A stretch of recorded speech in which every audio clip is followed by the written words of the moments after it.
പുതിയ നിർമ്മാണം വീണ്ടും വേണം എന്നുള്ളതാണ്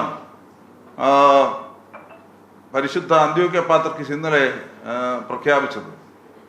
മലങ്കര സഭയിലേക്ക് അദ്ദേഹം വന്നതും മലങ്കര സഭയുടെ വിശ്വാസികളെ കാണുന്നതും തീർച്ചയായും നിയമപരമായി പ്രോട്ടോകോൾ അനുസരിച്ചല്ല എന്ന് ഞാൻ ആദ്യം പറഞ്ഞുള്ളൂ.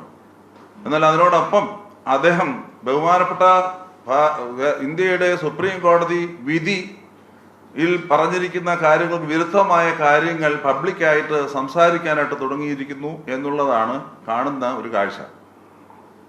ഇന്ത്യയിലെ നിയമ സംവിധാനങ്ങളുള്ള വെല്ലുവിളി ഒരു പാത്രിക്കീസ് ബാവ തന്നെ വന്ന് ഇവിടെ നടത്തുമ്പോൾ അതും അത്ര സ്വീകരിക്കുക പ്രയാസമാണ്. പരിശുദ്ധ പാത്രിക്കീസ് ബാവയെ ഞങ്ങൾ ആദരിക്കുന്നു, ബഹുമാനിക്കുന്നു. എന്നാൽ അതേ സമയം തന്നെ ഒരു ഭാരതത്തിലെ ദേശീയ സഭ എന്ന നിലയ്ക്ക്, ഓറിയന്റൽ ഓർത്തഡോക്സ് സഭകളിൽപ്പെട്ട ഒരു സഭ എന്ന നിലയ്ക്ക് സഭയുടെ നിയമവും പ്രോട്ടോക്കോളും ഒക്കെ പാലിക്കാൻ അദ്ദേഹത്തിനും നിയോഗമുണ്ട് എന്നുള്ള ചിന്ത അദ്ദേഹത്തിന് ഉണ്ടാകണം എന്നുള്ളത് ഞാൻ സ്നേഹപൂർവ്വം അദ്ദേഹത്തെ കൂടി അറിയിക്കാനായിട്ട് ഈ സമയം എടുക്കുകയാണ്.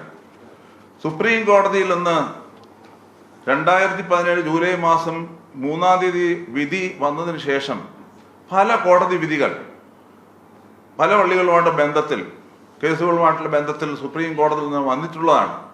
അവിടെയെല്ലാം അസന്നിഗ്ധമായി മലങ്കര സഭയുടെ സത്യയെക്കുറിച്ചും അതിൻ്റെ ഭരണഘടനയെക്കുറിച്ചും വളരെ വ്യക്തമായി സുപ്രീം കോടതി വ്യക്തമായ നിർവചനങ്ങൾ നൽകിയിട്ടുണ്ട്. എന്നാൽ അതിനെയെല്ലാം അട്ടിമറിച്ച് ഒരു പുതിയ നിയമം വീണ്ടും കൊണ്ടുവരണം എന്ന് പറയുമ്പോൾ അത് കേരളത്തിൽ നിലവിലിരിക്കുന്ന സഭാതർക്കം വീണ്ടും വർദ്ധിപ്പിച്ച് ഇവിടെ ഒരു അസമാധാനം സൃഷ്ടിച്ചു കഴിഞ്ഞാൽ ഞങ്ങൾക്ക് കാര്യം നേടിയെടുക്കാം എന്നുള്ള ഒരു ചിന്തയാണോ അതിൻ്റെ പിന്നിലുള്ളത് എന്ന് പരിശോധിക്കേണ്ട ഒരു വിഷയമാണ്. അത് വളരെ ഗൗരവത്തോടെ നാം കാണണം. കൃത്യമായ നിയമങ്ങൾ ഭാരതത്തിൻ്റെ പരമോന്നത നീതിപീഠം നൽകിയിരിക്കുമ്പോൾ അതിനെ അതിലംഘിച്ചുകൊണ്ട് വീണ്ടും നിയമങ്ങൾ ഉണ്ടാക്കി പ്രശ്നങ്ങൾ സൃഷ്ടിക്കാം എന്ന് കരുതുന്ന ഒരു പ്രവണത, അത് അപകടകരമായ ഒരു സൂചനയാണ്. ഇത് മലങ്കര സഭയ്ക്ക് മാത്രമുള്ള ഒരു അപകടമല്ല, ഭാവിയിൽ ഇത് മറ്റുള്ളവർക്കും അപകടകരമായി മാറും എന്നത് ഒരു യാഥാർത്ഥ്യമാണ്.